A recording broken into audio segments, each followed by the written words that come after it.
Welcome to the Rugby Bits podcast for this week, and we've got a bumper episode today where we're going to be talking about the top 14 final, semi-finals in the Super Rugby and the Currie Cup. Some squads have been announced in countries including New Zealand, and some rumors that are happening with the South African, with the Springboks and their preparations for the Rugby Championship.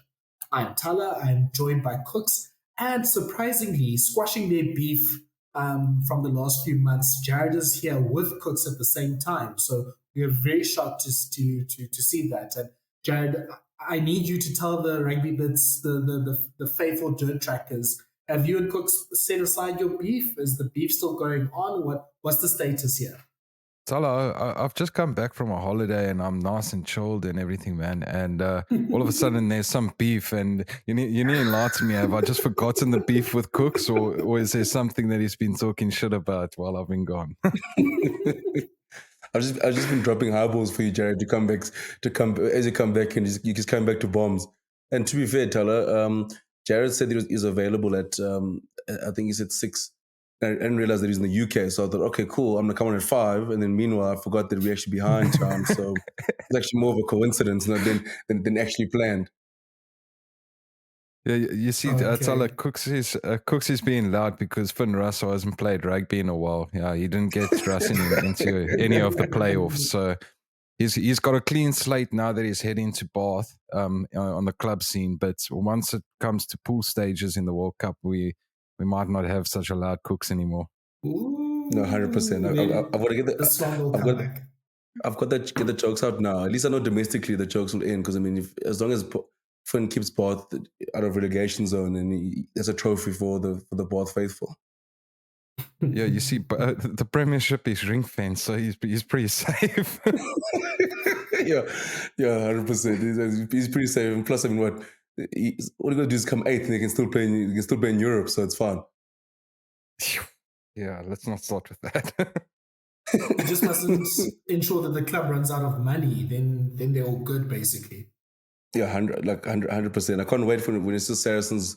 When it's just Saracens at the end, what Exeter at the stage, just basically playing 20 times against each other for about 3 months. That's the way that league is going.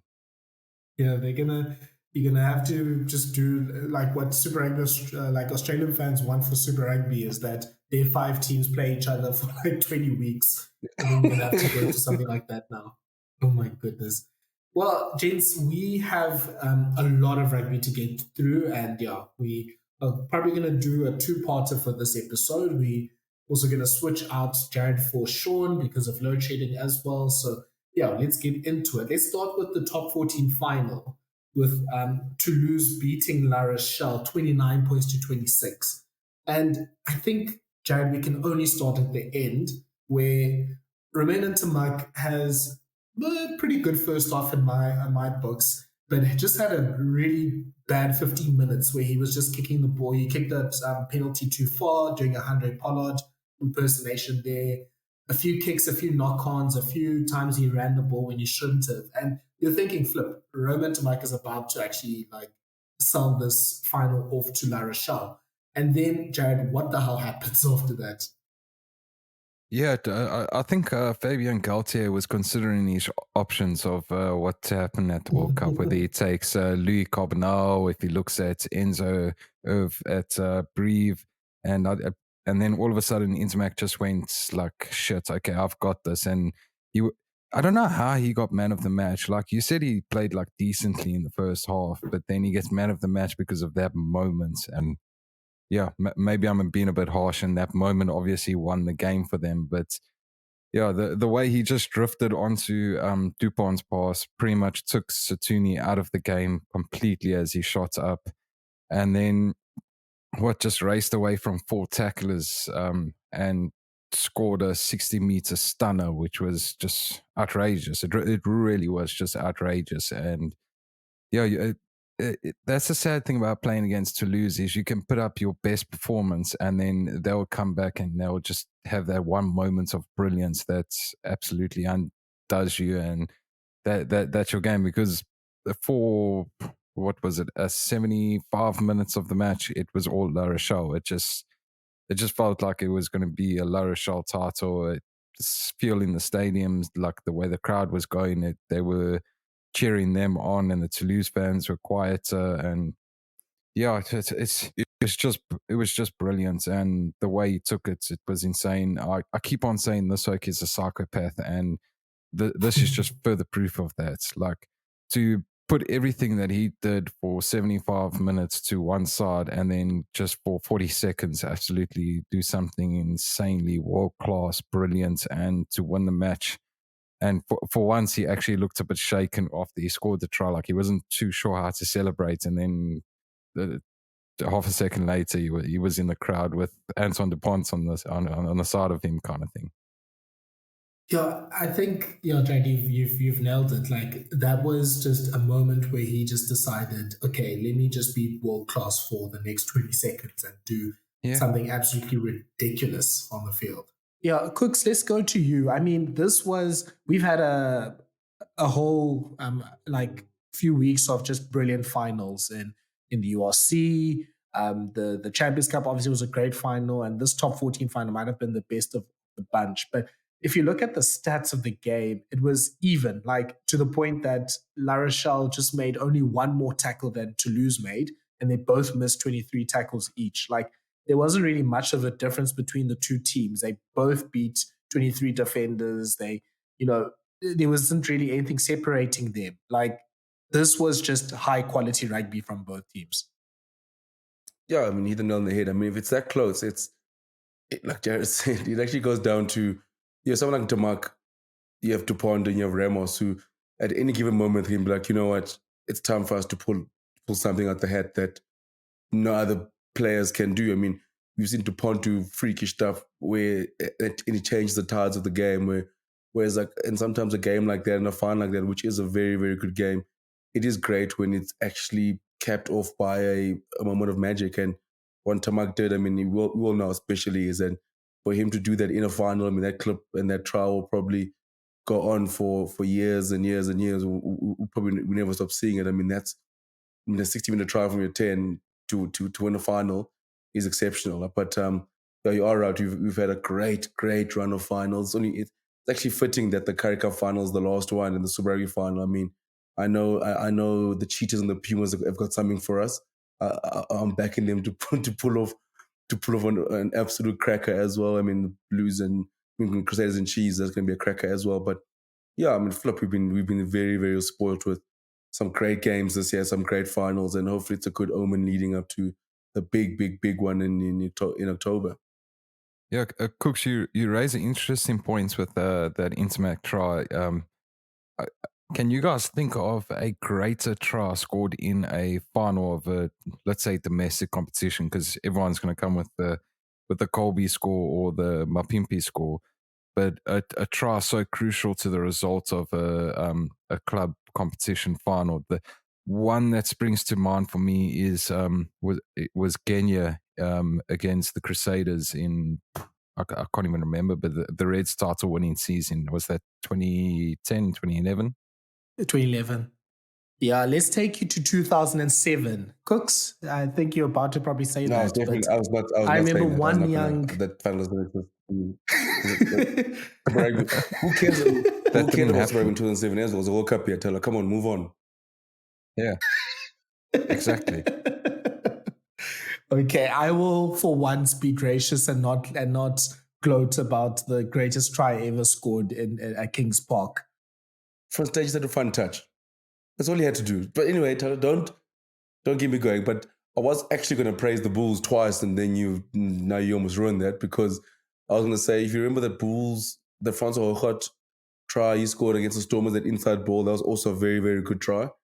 And I was about to say, like, I remember Fourie Dupree creating an absolute unbelievable try from a kickoff against the Chiefs. But I remember the Bulls scored about 95 tries that day, so I don't know which one was crucial. The first one, or like the eighth try. I mean, the Chiefs still, I mean, they're absolutely hiding. But yeah, I think the Guinea one is in that mold of the Ntamack one, because I mean, like, the Guinea try also came absolutely out of nowhere, and without that, I mean, I remember Dan Carter scored also a great little individual trial. We got the ports, I think, just inside the 22, grab a pickup, step the fullback, and that's almost got overshadowed by Wilginia basically running 60 meters and winning the games. I think Ntamack is definitely up in that echelon of great finals tries. Jared, just to go back to you, just in terms of just individual performances that stood out for you in that game. I mean, obviously we had 70-80% of the France match day 23 there, and obviously some special players from around the world too. Who stood out for you on Saturday? Yeah, I think Manny Meafou was a standout for Toulouse. It was great to see both him and Will Skelton on the pitch at the same time. I think they actually both had quite good games, but I think Manny had a bigger one. Yeah, he managed to flatten Lavani Bottia, which is not an easy task in itself. So, yeah, I think he had quite a good game. Surprisingly, I thought that Anton Dupont actually had quite a quiet game and wasn't quite impactful as he normally is in this kind of game. He's normally one of the guys that rise to this kind of occasions. But yeah, the two locks were standout for me. I think Kerbala had another solid game. But yeah, those I think both teams had quite had pretty strong performances, and the standouts are quite it's quite difficult to call out some of the standouts. I think the last ones I could maybe go to is the La Rochelle bench. Their front row that came off from the bench just started to get the upper hand, and yeah, it could have paid off for them, but ultimately didn't. Yeah, I felt like Greg Aldred was just harassing Dupont at every ruck. And clearly the plan from La Rochelle was anytime that, like, obviously to compete in the rucks, like, as much as possible and just make sure that Dupont sees a lot of bodies and pressure when he gets the ball. And ironically enough, Dupont was able to probably one of his most successful runs was the snipe that he took to create Ntamack's try at the end. But yeah, I think Aldred was great. And I think Brice Dulin, he's probably stamped himself into the World Cup squad. Like, his kicking performance was special on Saturday. He was controlling the game from the back and just making sure that there was always pressure on Toulouse. I mean, he shows the limits of Thomas Ramos, and that his Maxime Medardness can sometimes work against you, but he was absolutely solid there from the back.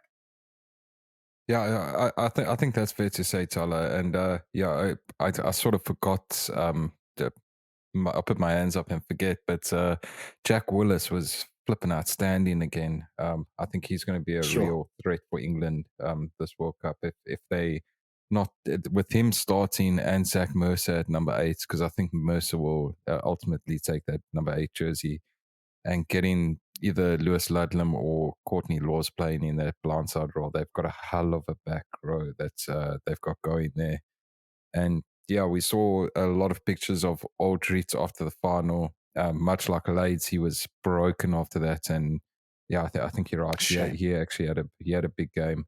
And I actually think that Alexander Ramat put his hand up and possibly caught the eye of Galtier and might get his way into the squad as well. He's also just such a brilliant line-out option, but it's not like France are really short on those right now. Yeah, I feel so sorry for Dulin Lates. Like, he ultimately misses the tackle on Ntamack. I mean, not really anything he could have done differently, because he was trying to stop a 5-on-1 that happened because Suteni shot up. So he was sort of caught in no man's land, and Ntamack he was trying to cover the outside, and Ntamack, took the dummy and went inside and just burnt him. So yeah, obviously he feels quite bad, but yeah, he had a really good game, I think, before that as well. Kooks, yeah, I think. Oh, Jay, do you want to go? Yeah, I was just going to agree with you with that analysis of that try. There's also the Dead Ball Arena did a really good thread on Twitter on that try. Just a shout out to him and go check it out. Yeah. So another player I just remembered to shout out is Paul. I don't know how to say his surname. Buddha. Budant. I don't know how you say his surname, Jared. It's all, The yeah, I think you got it. yeah the blindside flank. I only checked he's 23. Again, France doesn't really need more good loose forwards. They kind of like the Springboks with that. But he was working his butt off the whole game, and he got to every like tackle and collision that he could get. Obviously, Francois Crow was amazing, as he usually is as well. And shout out to my boy, Santi Chukabares, for scoring the opening try too. Cooks, I think what's scary for the rest of the world is that basically France is obviously trying to combine the two styles of, you know, the physicality and the directness of La Rochelle, and obviously the big bodies that they have there, with the bullshit, for lack of a better term, that Toulouse has an attack. Like, yeah, that's absolutely scary for the rest of the world. It's like, I always have this chat with people when you speak about like France and the World Cup, and you get the people who in this camp like, yeah, but France, like, you never know what's going to happen with the French. I'm like, yes, that was a great argument until Fabien Galtier took forward, like, took over the job. We know what's going to happen is that they're a boring version of what they used to do, what they used to be, with absolute freaks in Dupont and like Ntamack who can turn it on, and flipping freaks athletically like Cameron Walkie who can do absolute mayhem whenever you need to, and the rest of the world. And it's like, I always feel like there's a lot of casual fans who guys don't watch top 14 or will be in for a rude awakening when they watch a lot more France and they realize that how much more structured they are, how much depth they have in the forwards. And then obviously you combine that with the absolute freak in Dupont. I don't think the world is ready to see the chaos that is Thomas Ramos, and I mean, whatever, we never know what he's going to get. I think he's basically, I think that's Tom Wright's hero, but just that Thomas Ramos actually doesn't catch on nonsense more than like, I think that's the best way to describe Thomas Ramos. But like, I just think that the like world rugby is like a lot of fans, casual fans, like they keep writing off France and saying, no man, like they're up and down. And I'm just like, guys, I mean, I think France have probably lost the least amount of games out of all. I don't think they've lost more than 4 or 5 games leading up to the World Cup.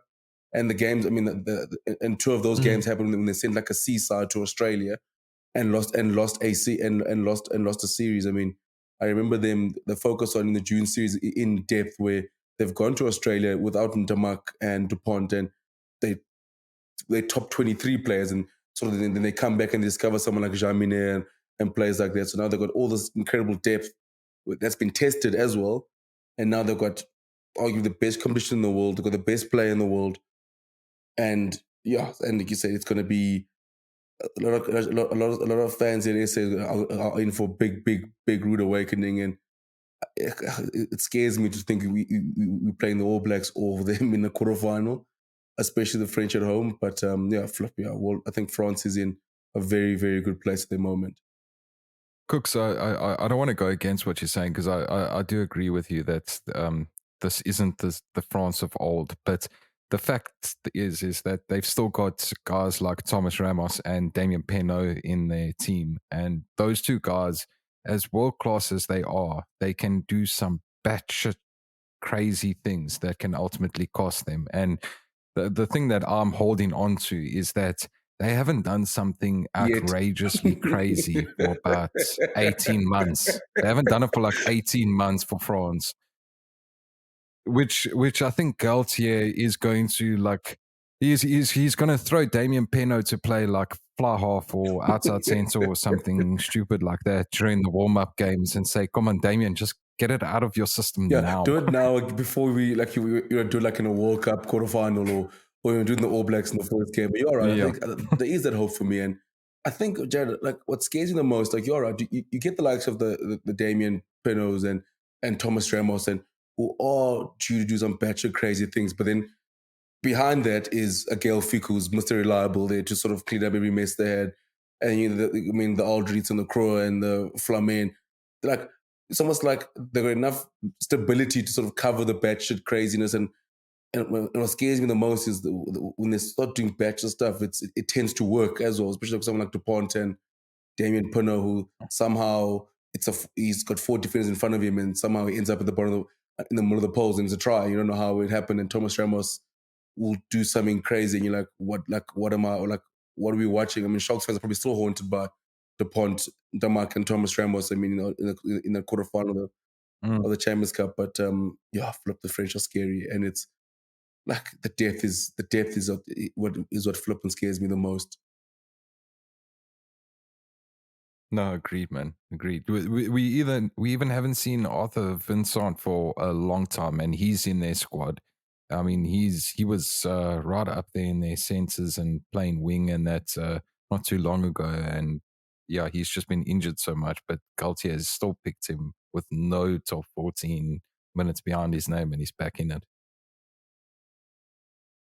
Yeah, I'm just worried that they will, because I think they try to be too much like Toulouse in the last 6 or 8 months in the November series and in the Six Nations. They tried to be, they got some heat from the crowd about kicking too much and all that sort of stuff, and it seemed like they were trying to be all ball in hand, especially in that Ireland game. That was one example of that.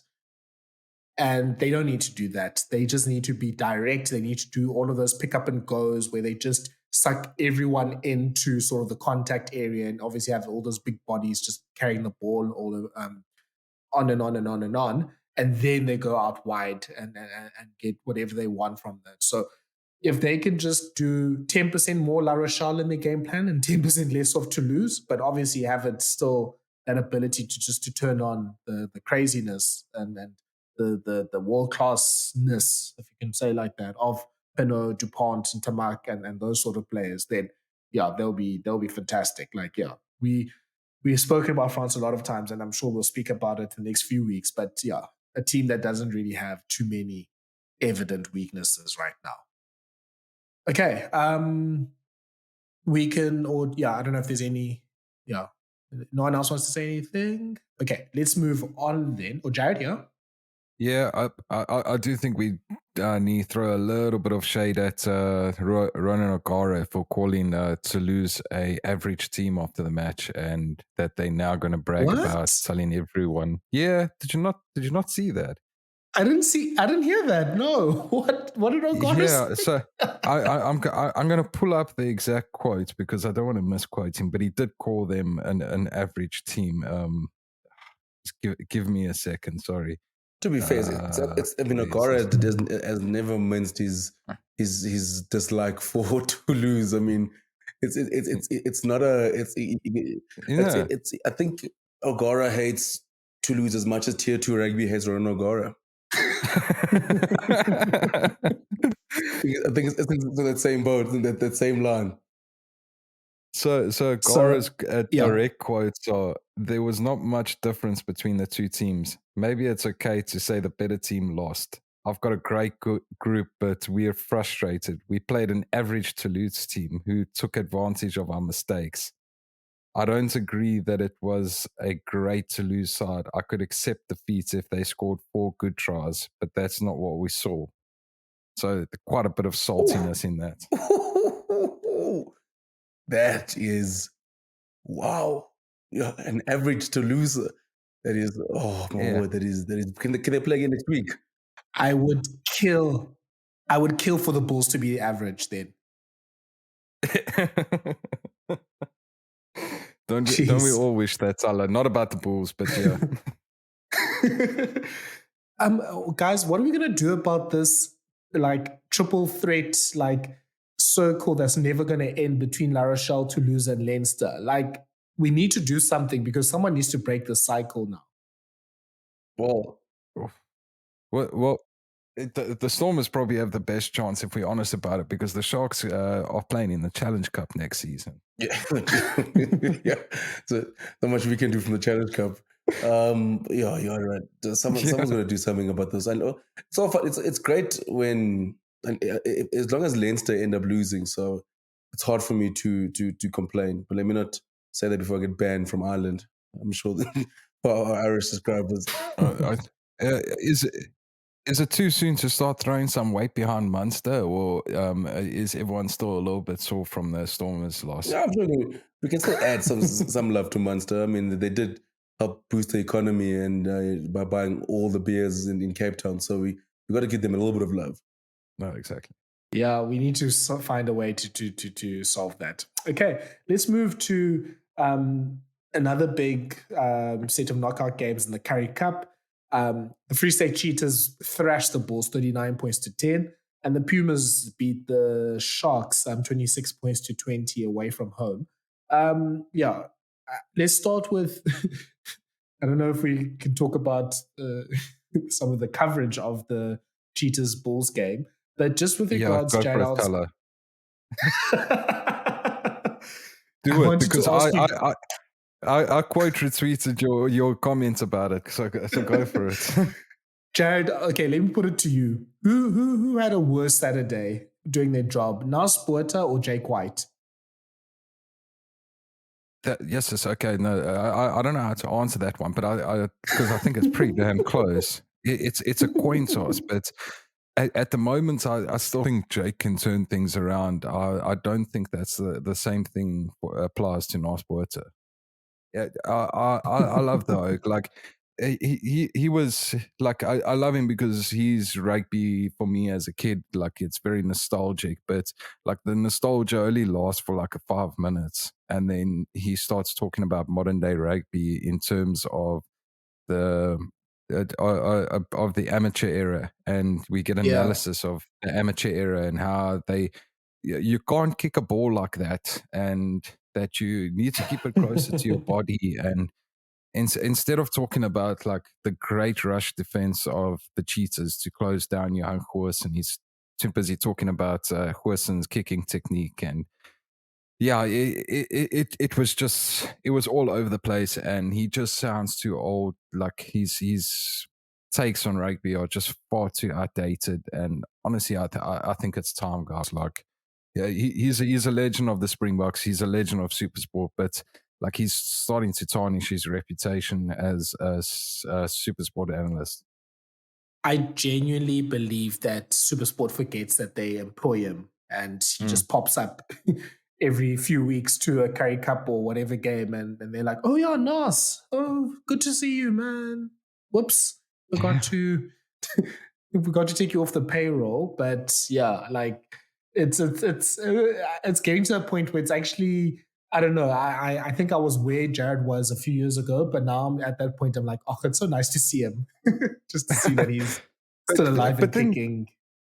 They can keep him on the payroll and let him be like an ambassador. Like when they put him up in the boxes, let him, like when all the clients come over, let him like chill with them and watch the game with them. Like that's a great experience. Like I would do that. Like I'd be keen for that. But seriously, I think that's like, Kooks' job now.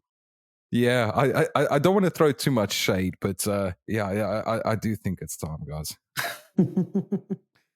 And Kooks, just I hearing your podcast last week about your love for Ruan Pienaar at 10, and yeah, how you still think he was the 10 that we missed.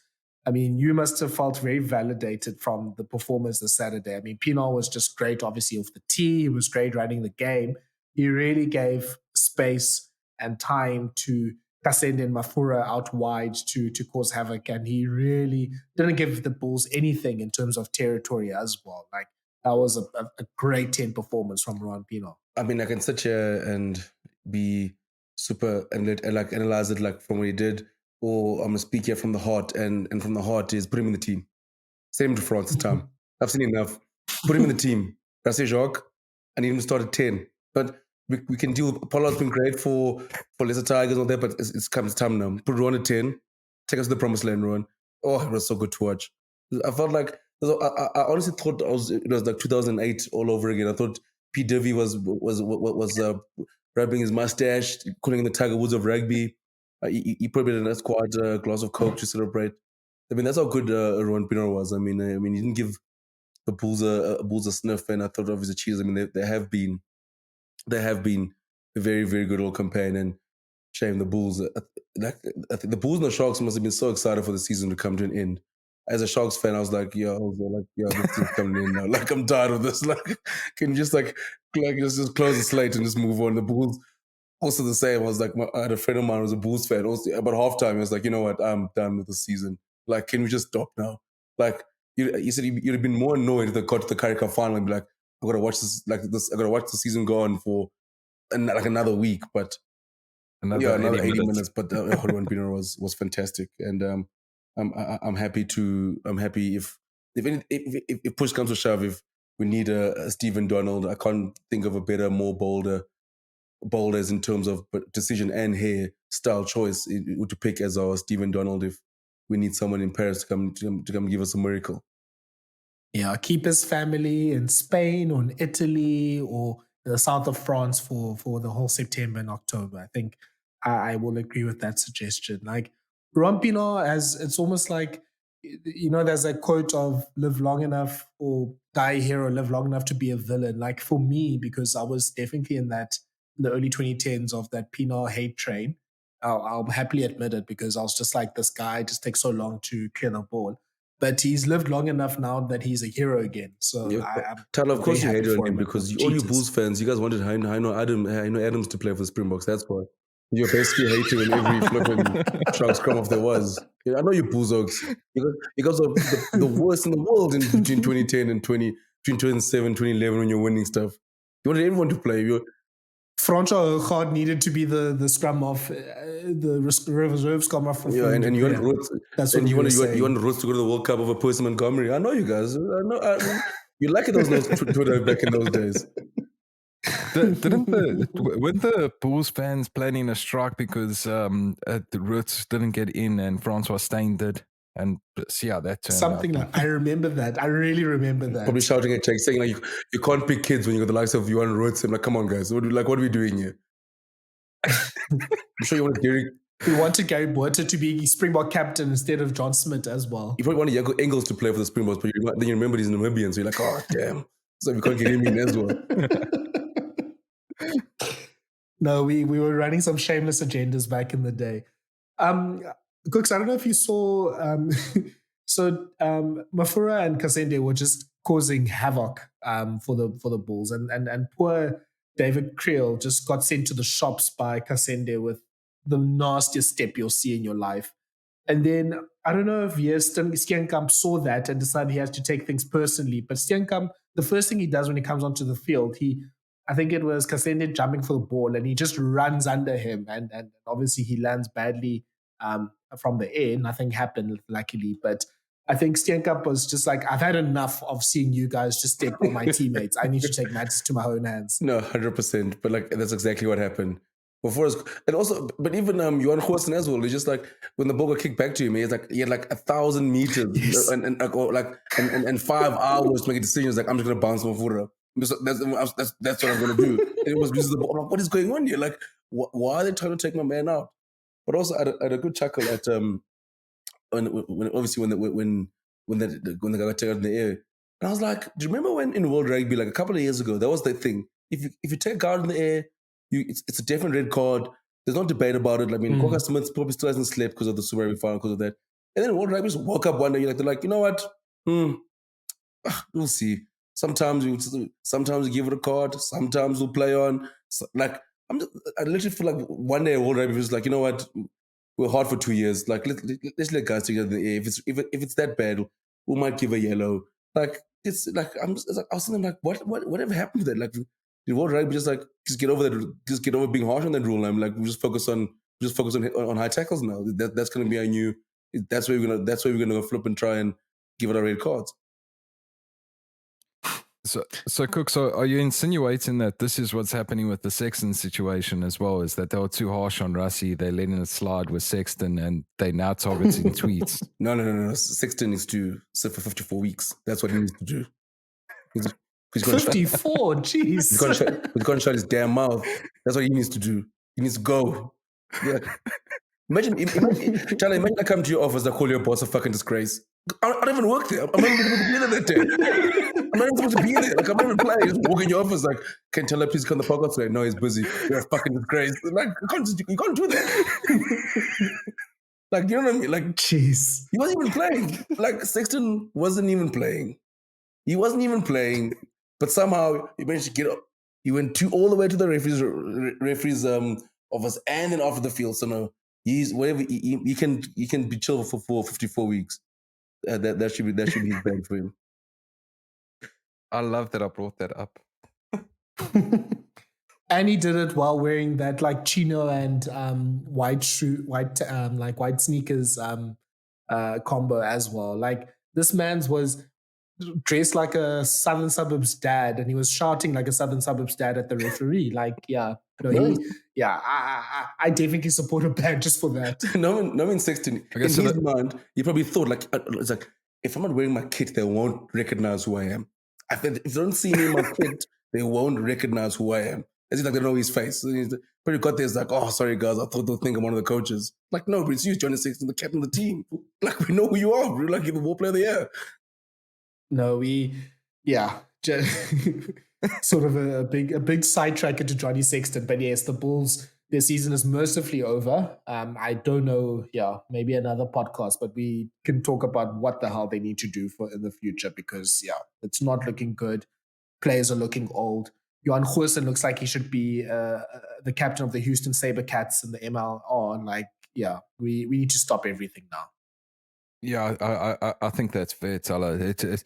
I think when Cook says no, that the Bulls just want their season to be over, and so do the Sharks to a degree, and they like it is now. But it looked like that when they were playing on Saturday. Like it just looked like the guys were done. And yeah, I think you're right. We do have to put a whole podcast together just for it to address it. But I don't think things are very good in Pretoria, and start to question whether Jake should be going into a more off-field coaching role or if there needs to be mass changes made at Bulls. Cooks, any last words about the Sharks and they lost to the Pumas this season? Oh, man. You can just basically queue up all our podcasts from or when the season started, September last year to about February this year. And all our thoughts about the Sharks. They'll answer every question about how the Sharks won Saturday. Again, just, I don't know what... The Currie Cup side especially looked... I mean, I thought Joey was doing a very good job. They looked, especially in attack, they looked like they were playing good rugby. And then, I know Joey did mention that he made a few mistakes in the starting lineup and tinkered up quite a bit. But just the Pumas were outstanding on the weekend. They came out the blocks exceptionally hot. And the Sharks, again, so it just felt like they just, I don't want to say lifeless, but just more like just performances wasn't there. But again, I think it's just the season where there's a whole bunch of changes coming. I think for the Sharks, just one game too many. And at least in KZN, the schools rugby is good. In Pretoria, I think they need to like shut down rugby for like at least until December.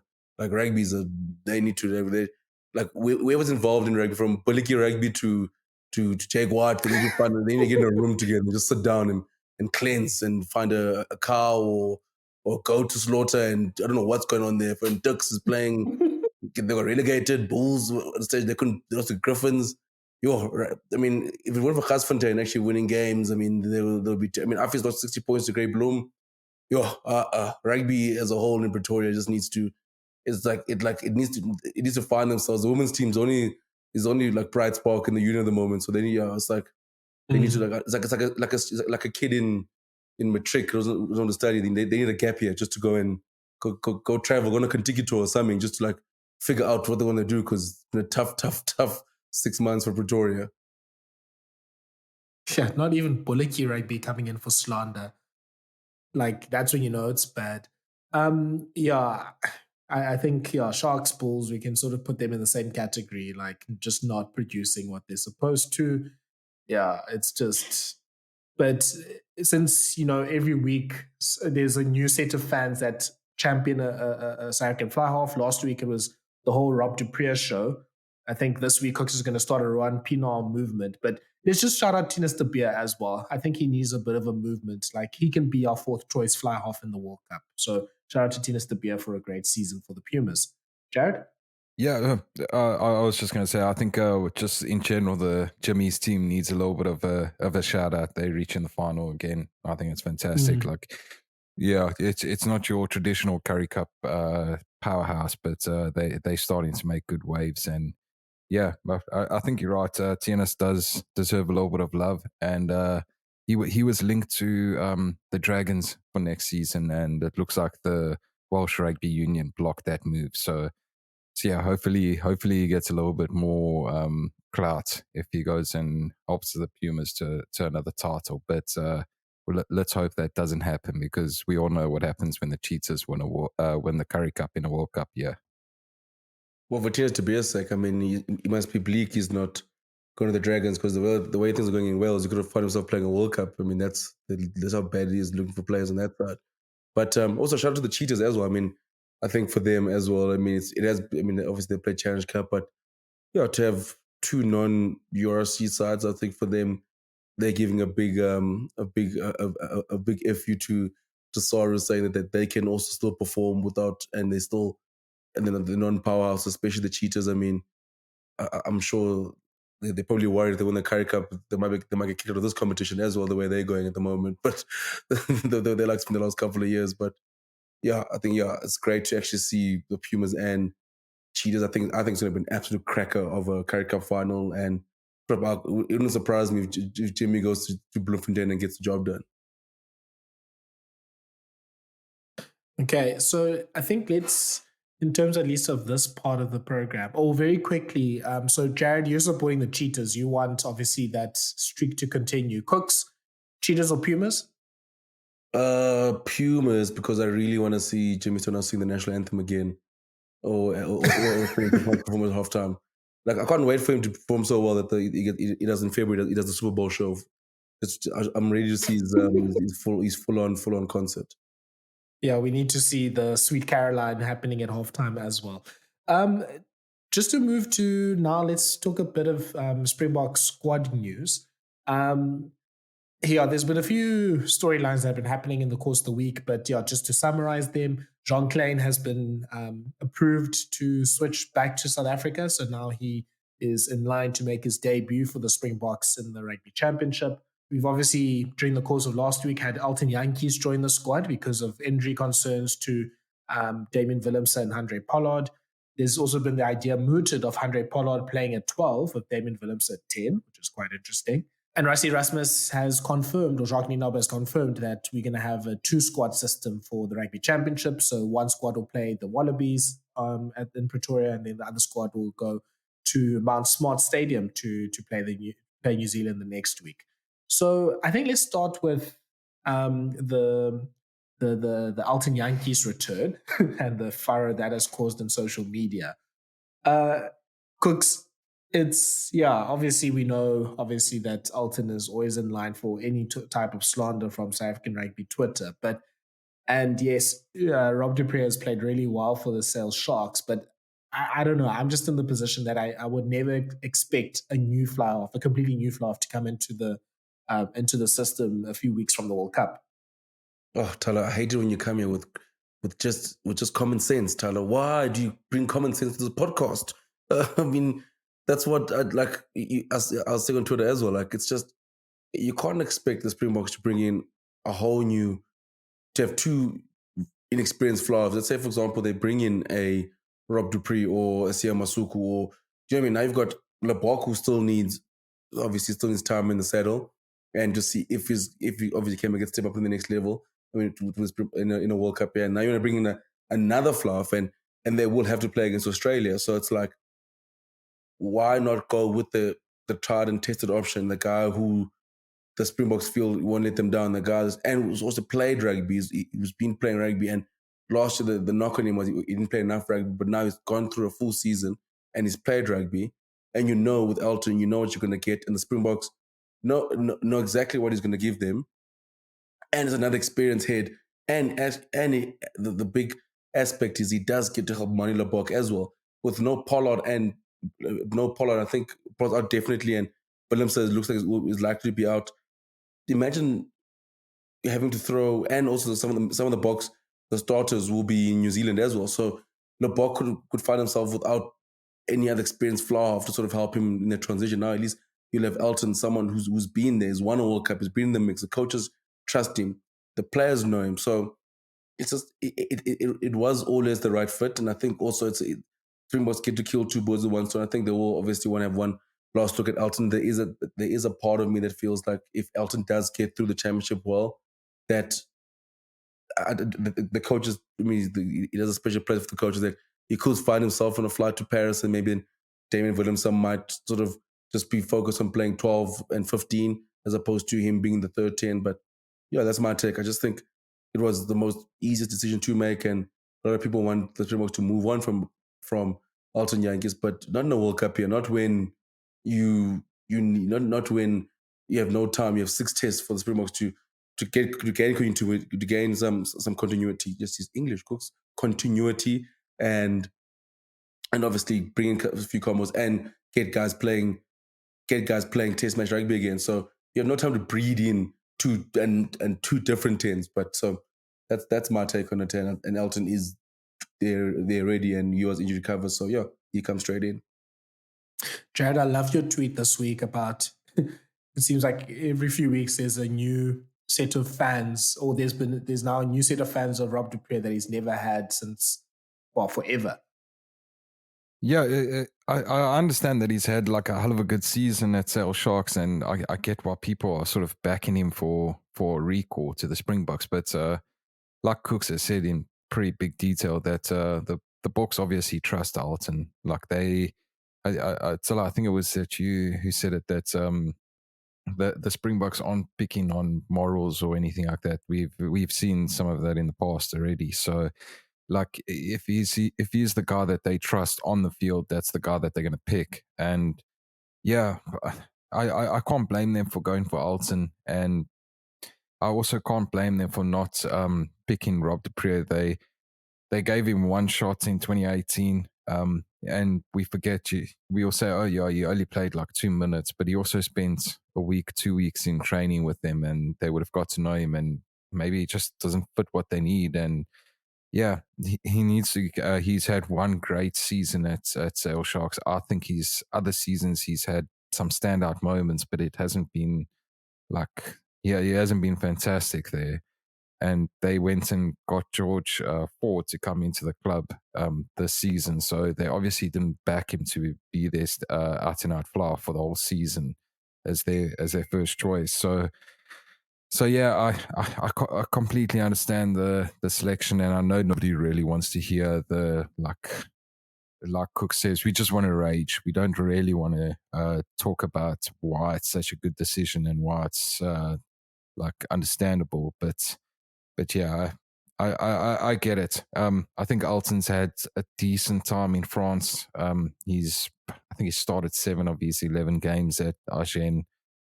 And yeah, it is a second division. It is a second division competition, but in France, the Pro D2, I think some Pro D2 games are just as good as Premiership matches.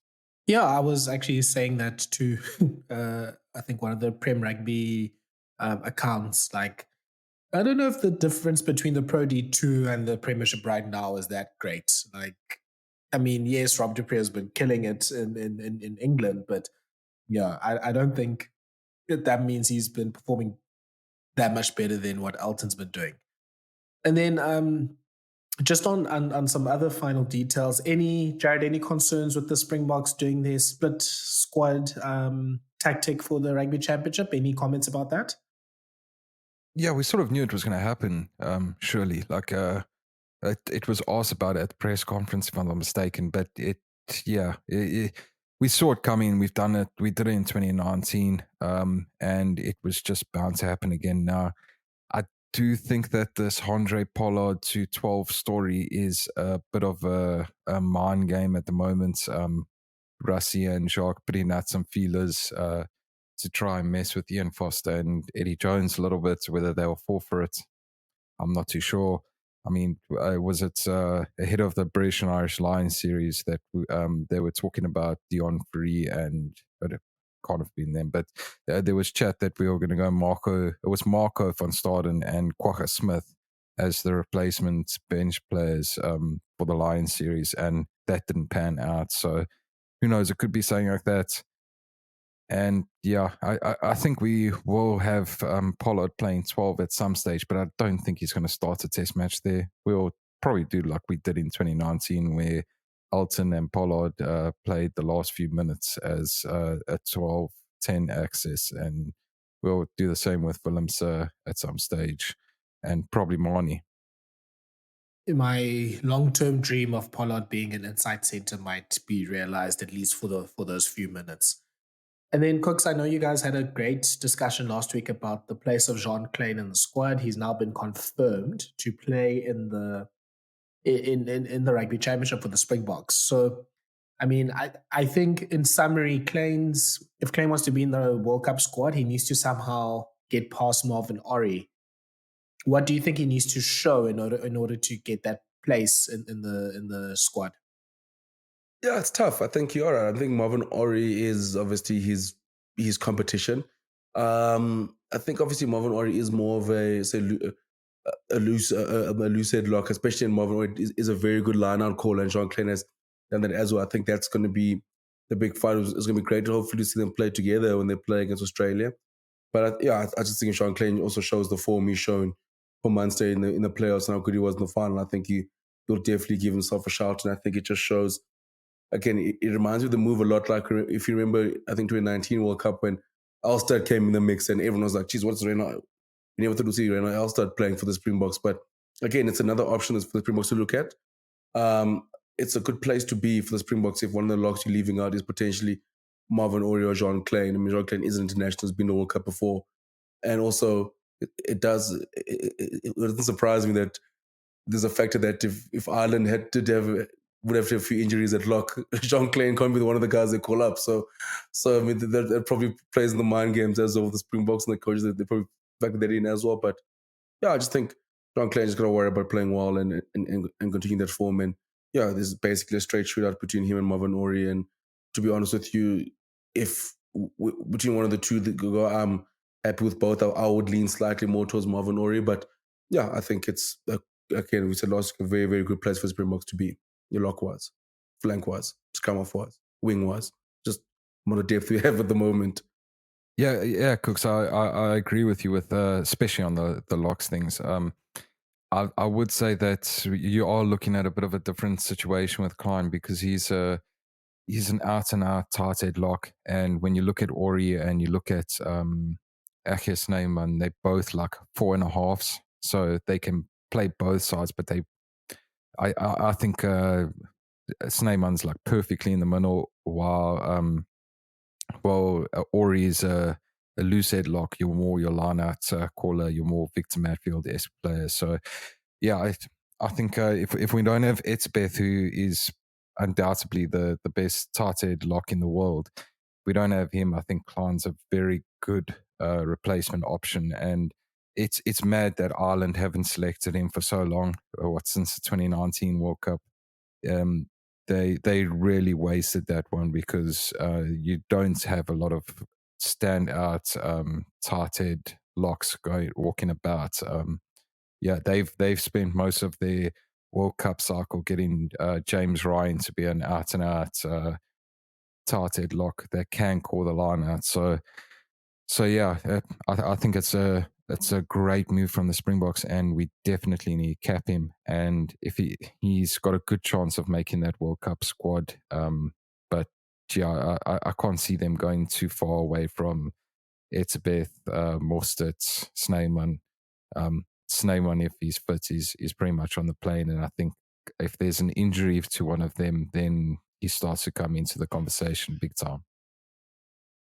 Yeah, I can't believe Ireland didn't take him. I know he isn't necessarily as dynamic as Baird or Treadwell or those sort of locks, but just for that option for just a really good, gnarly, tight head lock for when you're facing teams like France and the Springboks, he would have been in the training squad at least for me.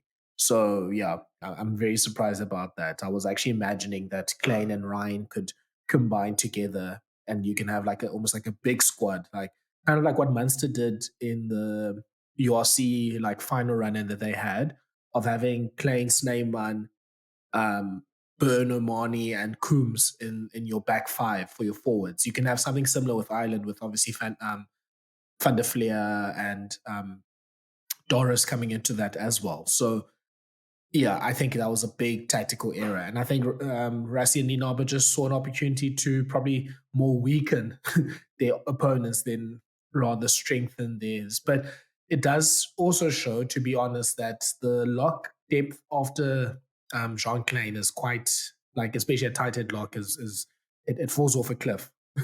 So yeah, he might be needed if Itzebeth has any complications or Snyman has any complications, then he'll be definitely a good addition. But otherwise, yeah, he's going to have to do a lot in order to get in there. Gents, just to end this off with this question finally. So we'll probably play our second team in inverted commas against Australia. One player you're looking forward to seeing in that team, Kooks? Probably Manila Bok to start. I'm really, really keen to see him have a go. Him and Jean Kleyn. Fair enough. And Jared? I think I'm going to go back to Thomas du Toit. I think he was a bit unlucky when he played against England and he got that red card. Well, not unlucky, it was a straight red card, but he was unlucky to get it in that game where he could really put his hand up. So yeah, outside of the two guys that Kooks mentioned, because I'm keen to see them both as well, I'd say Thomas du Toit and let's throw Andre Esterhuizen in there. I think he's maybe going to put his hand up big time this year so he can try to get in the World Cup. Yeah, I think actually Esterhuizen might be, if these Pollard rumors are true, might be fighting for his place in the World Cup, because you don't really need Esterhuizen in the squad if Pollard and Willems are seen as credible 12 options, but he can put an end to that noise as quickly as possible. Yeah, I'm also looking forward to Joe Dweba, seeing how he's grown from the last season. Last season, he had zero consistent rugby because he was like the fourth choice in Bordeaux. But now he's played pretty much every week since then, and obviously has improved with the Stormers. So I want to see how he goes in the rugby championship. But we will end there on this part of the podcast. We will continue with our discussions on Super Rugby and the New Zealand squad and other goings on in the rugby world. Thank you so much.